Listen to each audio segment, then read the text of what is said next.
Hello and welcome to Stuff TV. I'm your host, Nick Huzar, and I started this channel because I was curious on how my very existence impacts the planet, and I found it really hard to find answers. So I decided to do something about it and talk to amazing thought leaders to help inspire us and enlighten us. And I'm very excited to have Tyler Cole with us today to talk about supply chains and kind of his experience, I think, with freight and fuels and energy. And just, I think a lot of focus of this particular episode will be about decarbonizing supply chains. And so with that, Tyler, welcome. And would love to have you just maybe give us a little history on your background. Like, how did you get into this area of focus? Yeah, Nick, pleasure being on the show, man. I love what you're building here. I'm excited to be part of it. I think in supply chain, if you're a professional in supply chain, you're either kind of born into it or you fall in it and can't get out is the way that I find most people get in. I was the former. So my dad was a freight broker growing up. So I grew up being a little kid in offices, stealing pennies off truck dispatchers' desks and just assumed that's what I would do for my career. So I didn't even think about it when I went to university and studied transportation and logistics. It's just, I knew I could always get a job with Pops, right?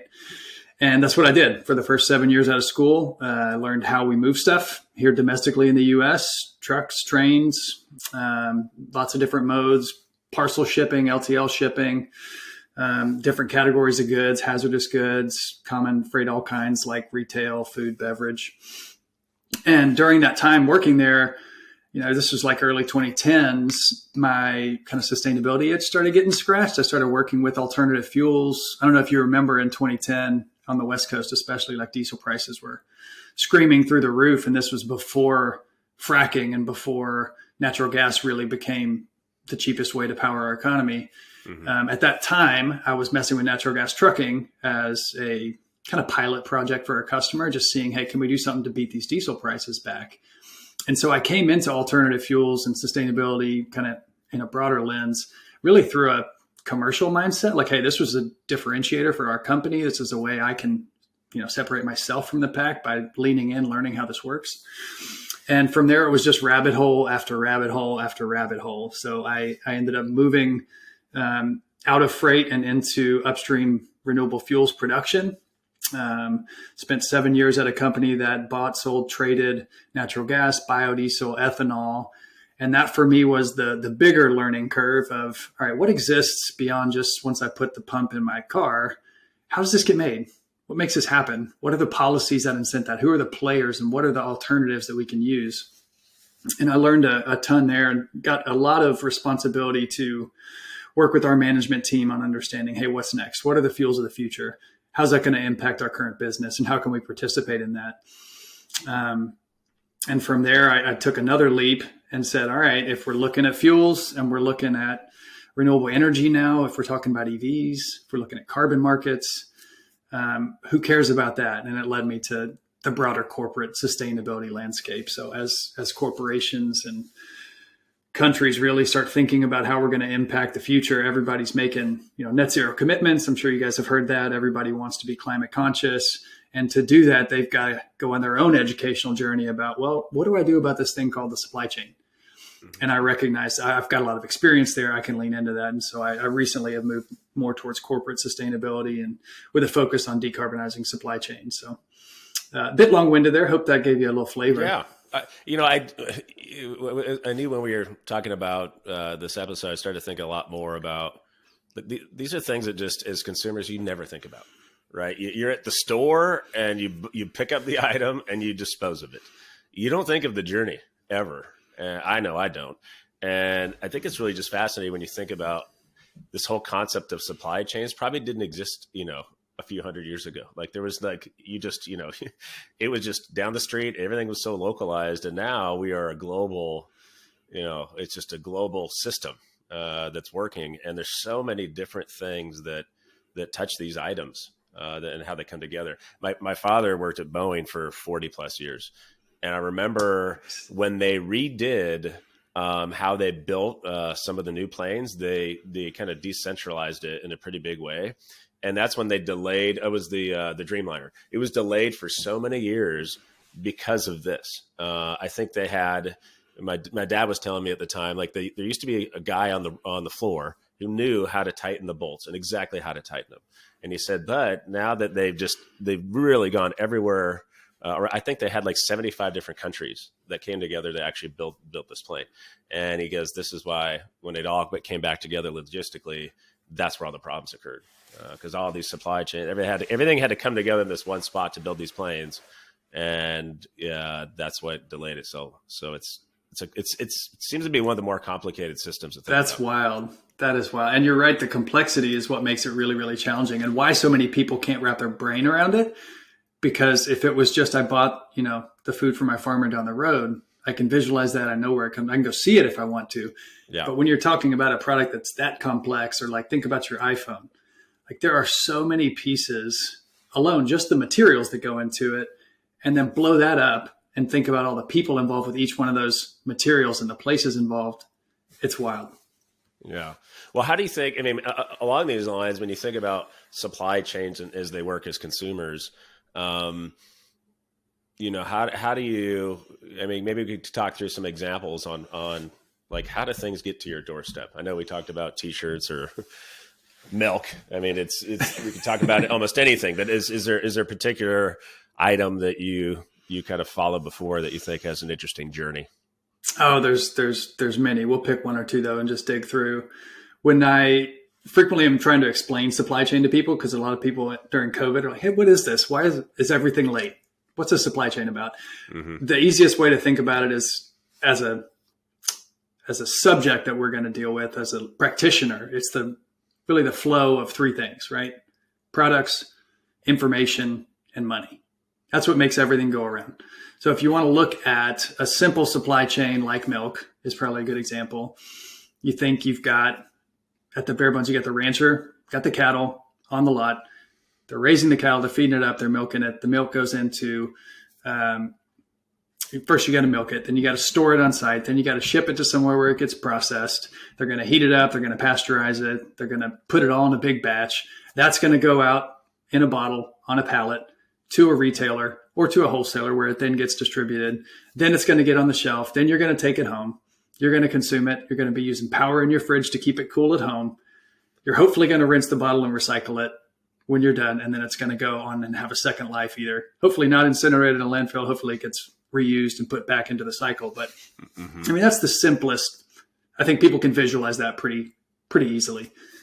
If you think about the systems required in that, the flow of money, and potentially the different geographies where we're getting a lot of this from, it gets so much more complex. And you're bringing in size and scale when you're talking about like a cold chain refrigerated product like milk.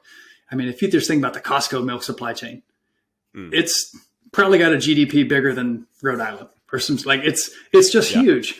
And so you've got thousands of farmers, and they're being aggregated and put in these big batches and vats and vaults of milk that are going through the chain and then getting consolidated and split apart. There's money flowing everywhere. It gets a lot more complex, because then you're thinking about, well, how much milk is Nick and his family going to consume? All right. Well, how frequently does Nick go back to the store? How many do we need to stock that? Now we talk about rolling Nick up into the city and into the state, and you start stocking to order, and there's strategies and tons of math and optimization models run behind that, all while you're just waiting on the cows to continue producing milk. So there's lots of players in the supply chain. I think we've got a couple of visuals to throw up, one like a simplified version of the dairy supply chain, and then a bigger stock and flow diagram that makes your head hurt when you look at it. But that's supply chain. It can be as simple as we source, we make, we move stuff. And then if you take, the more you zoom out, the bigger the boundary of operation gets and the more complex it gets. And that's when our brains start to break. Yeah. Well, milk is a very simple, concept but it's not an iPhone, right? An iPhone, now you just layered in so many different flows into that ecosystem. Oh, 100%. Because you're sourcing now very, very global products that are trying to optimize for cost, optimize for quality. There's a concept in supply chain, especially in supply chain sustainability, when you think about like product miles, right? So how many total miles did all the pieces and kits and parts that go into that end product have to travel before you used it? With the iPhone, it's probably tens and tens of thousands, right? Because you've got chips being made in Southeast Asia, you've got plastic components coming in, you've got it all being manufactured with pieces brought in from other parts of the world to Southeast Asia. And then those are getting shipped all over the world to the demand centers where they're going. And we just don't think about that. No. What do you think, a lot of your focus, you said, is on kind of corporations and helping to educate them. Like, what's an example of where you come in and provides kind of expertise, and what is the motivation for the company? Like, is there a cost savings to doing it? I'm just curious on how these kind of, at what points are companies engaging you? Most companies would engage, the firm I work at, to set a net zero strategy if they're a larger organization, right? Think like Fortune 1000, Fortune 5000. And the reason is a lot of those companies now are taking the lead ahead of governments on acting on climate change. And they're doing it for a couple reasons. They're doing it because their investors want it to happen. If you're thinking about the wave of ESG investing, current backlash notwithstanding, it's become bigger and bigger of a deal for investors to want to be able to say that they're taking action on climate change with their portfolio companies. And they want to make decisions and say, look, if the world is changing and I now have a risk from climate change or a risk from regulation, I need to know that if I'm going to invest in a company that has energy exposure or all these other different types of climate change exposure. So they have to say, all right, where are we at? What does my company have from a greenhouse gas emissions standpoint? Where am I at risk of flood damage in some of these, coastal countries if the waters keep rising? And so they're having to take a step back and say, can we continue to do business the way we have been, or are we unnecessarily putting ourselves at risk?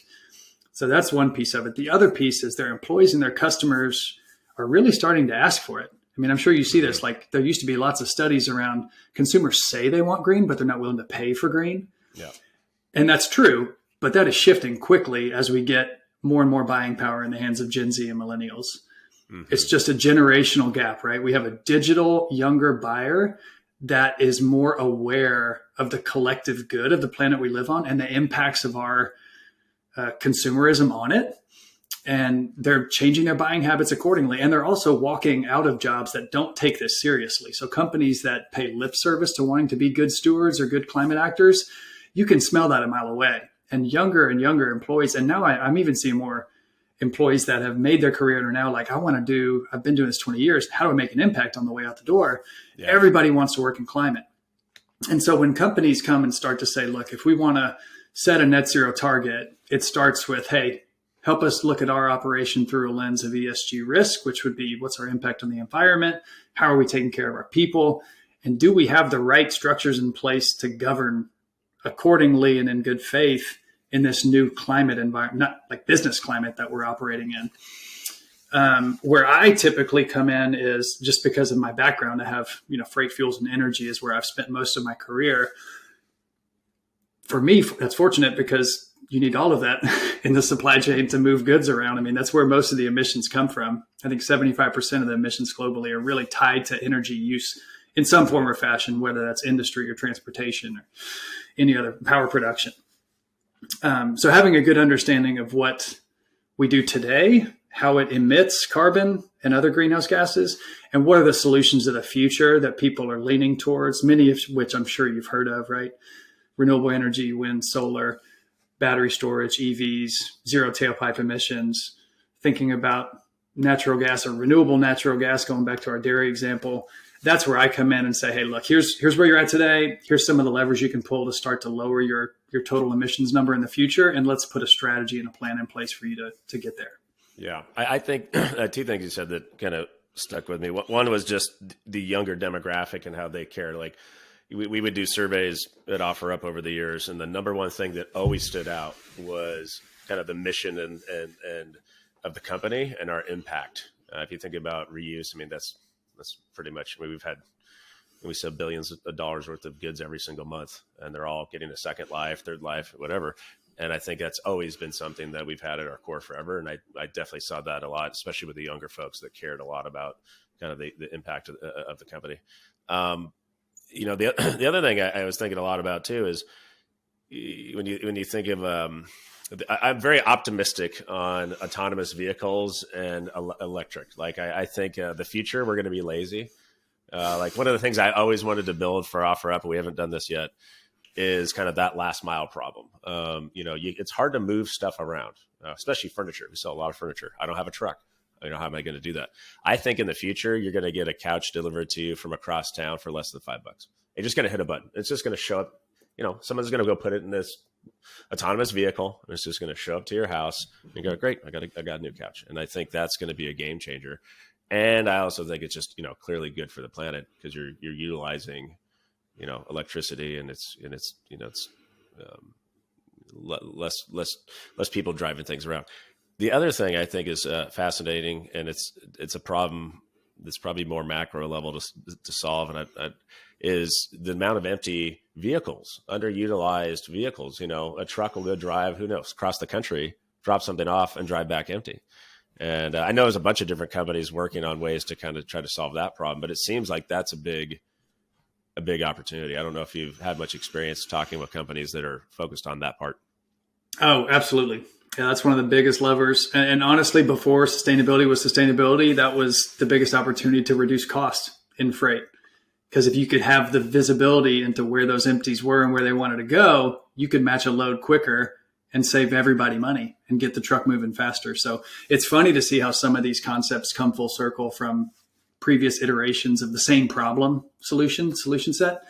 And even to your point on utilization of, the example going across town or people having a car sit in their driveway forever, that's everywhere, right? Like, how are we more efficient with our resources, whether that's, a tool sharing library in a town, right? How often do I use my lawnmower? Like, there are towns that have tool libraries. You just go in and check it out. Like, the idea of less ownership, more utilization, more efficiency is something that's going to have a big impact on our ability to continue to improve quality of life moving forward for people, because we do have all these inefficiencies that we can see better because we got better data.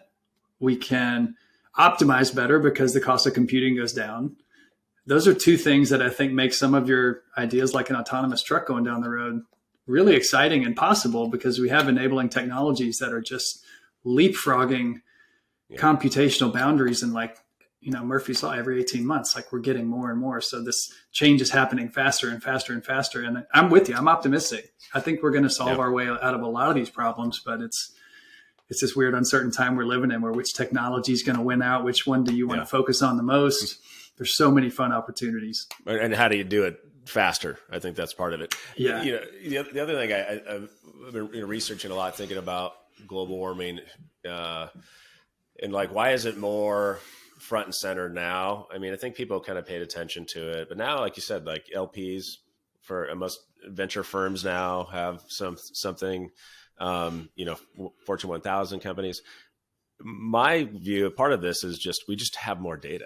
If you think about it, when did we land on the moon? Late 60s? Yeah, I think so. And we've been putting satellites into space for a long time. And so now we've got it's not like we just got a week's worth of data. We have decades worth of data, right? And now we're crunching data, and we're able to take massive reams of data and compute it much faster. Like, this is all the macro things that have been happening for the last number of decades. And now we can actually look at it and say, look, this is what's happening. Carl Sagan, remember Carl Sagan? He used to be talking about global warming a long time ago. And decades ago. Decades ago. And unfortunately, a lot of people just kind of dismissed it and said, oh, it's just, whatever. And everything basically he said has been happening, right? Everything's accelerating. You're seeing more extreme weather patterns. Just look out the window, right? And so I think that for those that ignored him, all you have to do is look outside. You can kind of see what's happening. But also, there's so much, we have the internet now. We can go look these things up, and we can actually fly over Earth from satellites and see what's happening. Everything happens on a faster scale because we can react and anticipate and understand or distill what's happening better and faster with more data, right? We don't have to advertise for climate change anymore. It does it on its own, right? Yep. And it does that for us because we can see it, right? And that's why the younger generations have more of a calling towards being good stewards, is because they can see it. Like, back in the day, if you were growing up, and you'd see a UNICEF commercial come on TV, it's like, yeah, these kids in Africa don't have any water, anything to eat. And the video was choppy, it was grainy, and it just was something like, is this happening? Is this real? You can see in real time now. You can Google Earth and see drought patterns and see what's happening in Yeah. certain regions of the world for free, at your fingertips, on demand. And that is why I think we don't have to fight to prove it anymore. We don't have to fight climate deniers or even doomsdayers, because the data will speak for itself loudly and clearly in 1080 4K. Oh yeah, I don't. You know who does a poor job marketing themselves is the NASA. I don't know if you've been to their website. It is so cool because you can fly over Earth, and there's all these different filters you can sort through. You can look at water levels, CO2 levels, temperatures over time and history, and it's all interactive. I think it's one of the best sites that are out there in terms of just exploring and seeing what's happening there. My son will come in and we'll pick different satellites and we're like, okay, what's this one doing? You just click on it and it actually tells you, like, this one's looking at water levels. It's been doing it for the last 20 years. Here's the data that it got. It's pretty cool. Between that and SpaceX, like, kids today have no excuse not to be excited about science and math and technology. Like, there's just so many unbelievable things happening. Yeah. So many. And back to the point, I think, like, my parents' generation, I think part of it, I blame them for a lot of this. It's easy to. You've always blamed the older ones. Like my kids can blame me. But I think, a lot of this in the 50s really was a game changer, and that really put everything into hyperdrive in terms of global warming. Because if you go back and you look, and there's some charts I've pulled up before that just look at kind of CO2 levels over time and heat, temperatures, extreme temperatures over time. You can go back like 800,000 years and see it. But the last 75 years, it's like this. It's like vertical.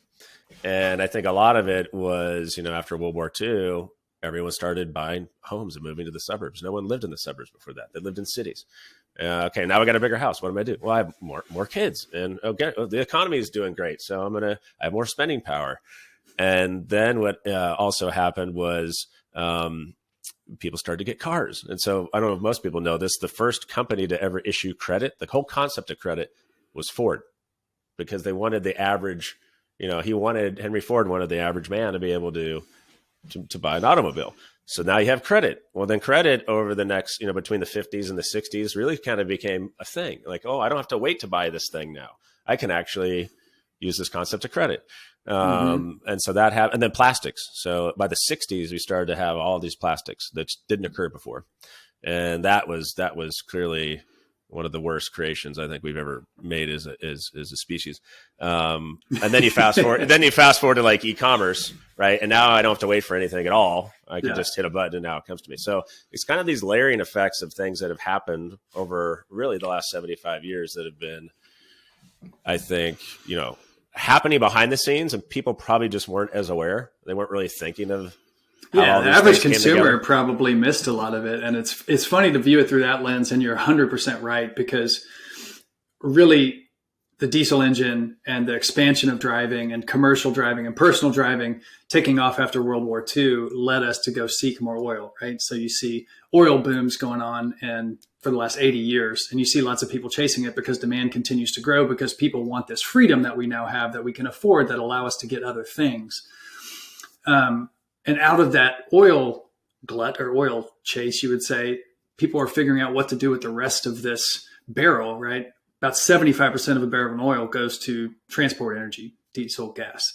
The rest of it gets refined further into lots of different products, chemicals, plastics, feedstocks, things that go into the plastic supply chain down the road. And there's lots of brilliant people and chemists who had paid research to figure out how to use these natural materials that we have and provide value. So the other lens to view that is like, we've continued to see growth in GDP and prosperity and quality of life for a lot of the world. Certainly not all of the world. It's not been evenly distributed, to be sure.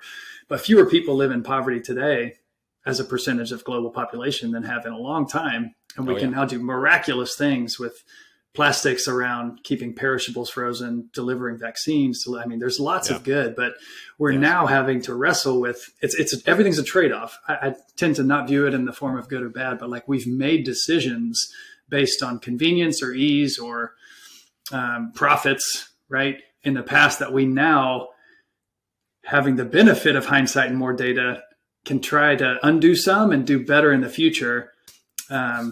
It's a fun lens to go back and forth on, because there's tons of negative externalities that we're now trying to fix.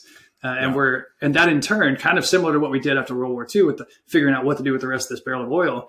Now we're saying, all right, we know what we do and how we use this product. We have better data and better tools and better ability to go like microbiology level to figure out how to split atoms and do things chemically that we've never dreamed of. How do we now use that and scale it to replace some of this other stuff that has these negative externalities? That's what gets me excited.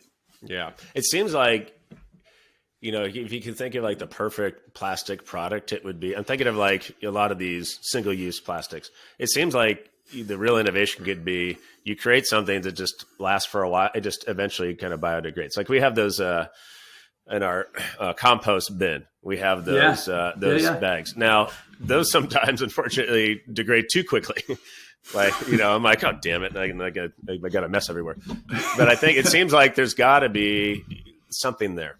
Like there's a lot of people working on that. That one's going to be fun, I think, when people find out. And there's people looking at everything from, mushrooms, mycelium, whether that's hard foam replacing styrofoams or whether that's clear silicone type plastics that you're using in different goods. There's one thing that makes me really excited is the amount of money going into R&D for these problems now. We're getting sharp minds and we're getting dollars funded into solving these really big, complex problems. People who didn't used to care about climate care about it. And you get enough people and engineering talent with enough dollars, I'm pretty confident we'll solve a lot of big problems that way. Yeah, I think to your point, that's probably back to why we're able to do these things now, right? Like, this back, we were talking about Carl Sagan decades ago. People were like, oh, okay, great. Oh, there's no money here. Why am I going to spend my career on this? And now it seems like there is a lot of innovation there. And so hopefully it does attract a lot of really bright minds to work on those things. And you're doing your part here, trying to evangelize it, get people more into the tent. I love it. I'm trying to take the complexity and make it simple. And make it, I think, interesting. I think, these can be kind of dry topics. And so how do you make them engaging and interesting? And I'll know it's working when my daughter's like super into it. So right now, when I talk about this stuff and geek out, she just, she'd rather watch Sophie Dossi on YouTube or something. That's okay. A lot of the YouTube and kids programming is starting to include some of this too. So they're getting it from both angles, I think. Yeah. That's good. I'm trying to think about just, when I think about what can a consumer do around this, it seems like for the most part, this is a corporate / government potentially kind of area of focus. Like I'm trying to think of what can really the average consumer do when it comes to, decarbonize their supply chain. It's hard. It can be overwhelming because, as you say, supply chains are complex, right? And you feel I've only got, my mouse and whatever I can buy at the store with my wallet in front of me to work with. And I just think that's kind of defeatist, right? Like I think we as individuals have a lot more power than we give ourselves credit for. And really that power is in influencing others, right? And so we can do that a couple of ways. We can do that by voting with our wallet for products that we want to buy from companies that are proving to be more sustainable in their behavior, whether that's companies that are not using single-use plastics, whether that's companies that are buying an EV it's sort of virtue signaling, but it's also an important demand lever for the companies to make more EVs, right? And then from that demand signal, the grid now has to say, okay, we're getting more electricity demand from these EVs. How do we stabilize and make sure we're powering it with renewable energy? And the government says, well, we've got these utilities that we're responsible for because our job as a government is to make sure that we're providing people reliability and safety, and that includes power. So how do we now craft regulations around making sure that they're including more storage, that they're rolling out more renewables, that they're also upping service levels? It all kind of rolls uphill, which is just not how our brains work when we think about snowballs and the effects of gravity, right? So I would just encourage consumers, vote with your wallet, vote with your mouth, vote on a ballot. If this is important to you and you think it matters, don't do that without engaging in research. Even if you're just listening to Nick on Stuff TV, like that's a great step. But like we talked about with our kids before, there's no excuse not to educate yourself in this environment. Education is literally free right now. Online, you can find any topic from any expert and learn for free online right now.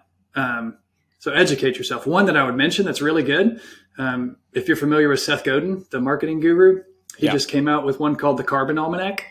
That's pretty inexpensive, available online, has a daily newsletter that's targeted at consumers with either a daily sustainable tip or an action you could take, whether that's, local government, something you might consider changing a lifestyle habit, things like that. But even within that book, he's really quick to say, like, this is a systems problem. So as an individual, what action can you take? Vote to change the system. Yeah. And I think sometimes I always say, this isn't your problem, and it is your problem. Like, it's just like, because everyone is always pointing the finger, right? As Americans are like, well, no, China's the big polluter. Yeah. Well, it's that big Spider-Man meme everywhere. Yeah, but we buy products from China. Like, it's all one thing. Like, we're all on one big planet here. And I think the Paris Agreement was, I thought, really an important time and an important agreement. And maybe you can elaborate a little bit more about what that is for people, so they understand why that was such an important thing. Yeah, I think environmental diplomacy in politics has been going on for decades, right? Paris Agreement was really a culmination of previous agreements before. So when we talk about solving carbon in the atmosphere, a lot of people point back to the ozone issue, right? Most people will remember that. And that was a big problem. And countries came together and eliminated a lot of these aerosols that were causing the issue. And boom, guess what? We've kind of restored the ozone layer. It's less of an issue. But it took governments coming together and saying, hey, we're each going to commit to X. And that happens through a process with the United Nations called the Climate of Parties. They meet every year. They set targets. They're targeting specific issues. Paris was almost 200 countries committing to setting emission targets at a threshold that would prevent future warming from going over 1.5 degrees Celsius, which is about 3 degrees Fahrenheit on global averages. We're already at like 1.2 of that. I was going to say, I don't think we've made any dent in this. Yes. But the more that you like pull the threads here and become educated, there's lots of reasons for that, right? Like you admitted today, it stays up there for a while. So like we've already baked in a certain amount of warming into the future just based on historical emissions. But we're now on a trajectory. And I think even Paris was a big deal. Us pulling out of it was not great for progress. Us coming back in, not to get political here, but like we have as a country embedded climate considerations into our regulatory system and our governmental system now. And we did under previous administrations too, but you've got the Department of Defense trying to say, what do I do in a warming planet? It's part of their charter now to consider climate change. You've got a lot of these recent legislations we're going to have electric jets now, or hey, there's pilots going on for electric jets or for on-site storage of fuels produced from captured carbon, and like there's crazy stuff happening. But it's all very R&D, but it's important because it's being funded and it's being considered when we make decisions. Yeah. Every government supplier now is going to have to deliver as part of their bid like a greenhouse gas inventory. Yeah. And that's new. Like that, just knowing it now makes a difference for people. So government action is critical. Businesses front-running government to try and take the lead in consumers' eyes is also critical. And the third leg of the stool is consumers demanding that and having that roll up the hill like we talked about. Yeah. Yeah. I think, again, part of my motivation with this whole channel is to kind of get people inspired to speak up. Because I think, a lot of that, I was reading this book over the summer around kind of enlightenment, and the author was talking about the end of the Vietnam War. And, they had all these people that were dying, millions of Vietnamese, and the government wasn't doing anything. They weren't pulling out. And then there was that one picture of that girl that was walking naked down the street with the bombs going off in the background. That's what ended the Vietnam War, because the public saw it and like, oh my God, like this is real. There's a real photo I have here. And I think that just, the stat of the millions of people dying, that didn't affect you, but then the picture did. And so I think that's my hope. I think a lot of people are they feel like this is insurmountable. They don't know what to do, or they're not enlightened and they don't understand. And I think that's part of my motivation is like, hey, let's talk about it. Let's look at some of these things. Absolutely. It shouldn't be off the table. And it's actually a fun topic to get in. And it's, as a business person, it's a great opportunity to try and take advantage of huge tailwinds behind your back from consumers. Like people, why do you think we've seen $75 billion of like EV production capacity announced in the last 9 months? Well, one, because we have a great regulation that's incentivizing it. But two, there's demand for it in the market. Yeah. Consumers are making it happen. So I choose to be optimistic, but it helps when you have the urgency of pictures like the one you just talked about. Yeah. And if you go back to COVID and see everyone indoors and look at a before and after picture of, what's the capital of India? I don't know why I'm blanking on it right now. You're asking the wrong guy. I know. The capital of India was completely smog ridden. And then like 4 days later, skies are blue and people are seeing things across the valley they haven't seen in years. Yeah. I The remember smog some of is those. gone. I mean, I went to our office, which is kind of in this wetland, and I would go just to escape because I was New so Delhi. bored. Sorry, it was New Delhi. Oh, New Delhi, yeah. And so I went in the office because I couldn't take it anymore. Right, I'm just sitting there. I'm like, okay, there's no one driving, no one's going anywhere. And I went in there, and the animals had overtaken everything. Like they just didn't care. Like they were like just like by the front. I mean, they're inside. There was like spiders and stuff running around the office. I'm like, oh, okay, that's what happens when the humans stop, taking over. But you start to see that too. Like, was it Venice or something? Where all of a sudden like these dolphins were like swimming up, like all these animals started to just kind of take over. There's a good Netflix one that, if you're familiar with Sir David Attenborough, Planet Earth and all those, the narrator, the old British guy that does all those, he's got one on Netflix called The Year the Earth Changed. And it's just that. It's videos from around the world of when humans disappear, how nature responds and comes back. Mother Nature, I always say Mother Nature always wins. I was trying to teach my kids that, they'll be out in the ocean and they think they can stop the wave. I'm like, oh, wave's going to kick your butt. That's an important life lesson you're giving to them young. Yeah. Nice job. Yeah. Well, Mother Nature can teach them. I'm trying to think if there's anything else. We're already over on time. Any other topics? We strayed away from supply chains, but I think that's an important point. Supply chain is everything. So it's really hard to stray away from supply chains at the end of the day. Because if we just ask ourselves, how did this get here and what's the impact of it? And as a consumer, another good question is, how is this impacting my life? Like, how is this product I'm buying serving me? Mm-hmm. That's a good one to ask and be maybe a little more self-aware than a lot of us are, is to understand, do I need it? Do I want it? Yeah. Is there something else I could do with this? Those are just all great questions to ask and wake up a little bit. Most of us have done that after COVID. I hope people continue down that path. But yeah, everything is supply chain, and the supply chain needs to get a lot cleaner, faster. Yeah, much faster. Well, Tyler, appreciate the time, and thanks for being one of the early folks on this channel. I'm sure we'll get a following over time. Like anything that's new, it's hard and slow in the beginning, but I appreciate you for doing this, and look forward to kind of getting this episode out there. Thanks for having me on, man. Excited to watch what you do here.